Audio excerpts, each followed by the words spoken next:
Rick Production Top 5 star.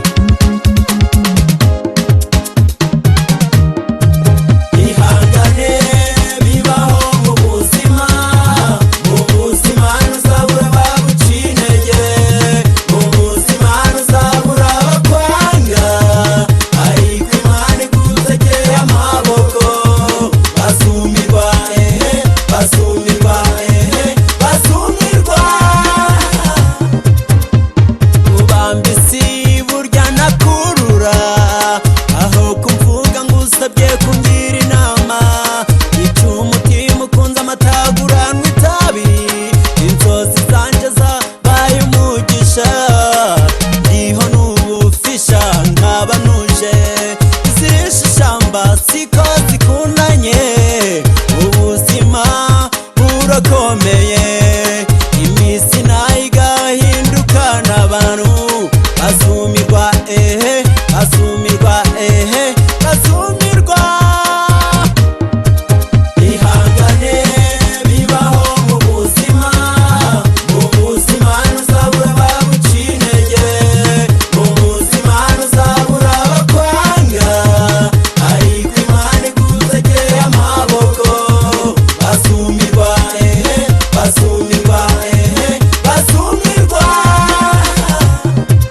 Inshuti n'abavandimwe bazukize, wakena ukabura n'umwe waganira, urukundo rw'uburwayi nutse ikiguzi, gira neza gusa wowe wigendere, ugiriye neza ziwuye kwishura, kana amafaranga yo nagira nyirayo, isoko y'ubukire burya n'ubuzima, bazumirwa babonye ubaye umukire, bazumirwa babonye witeje imbere, bazumirwa.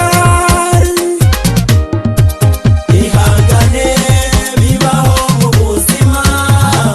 buzima ntuzabura baguciye intege, mu buzima ntuzabura bakwanga, ariko Imana igutegeye amaboko, bazumirwa bazumirwa bazumirwa.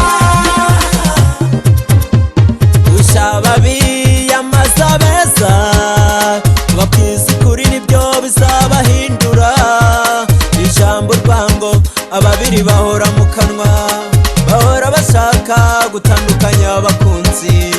Umunsi umwe dufashe icyemezo, niwe utumye menya beza n'ababijo, inyandiko mwebwe mwanditse zivuga ko muzaharanira icyiza, zibimpamo zibimpamo zibimpamo.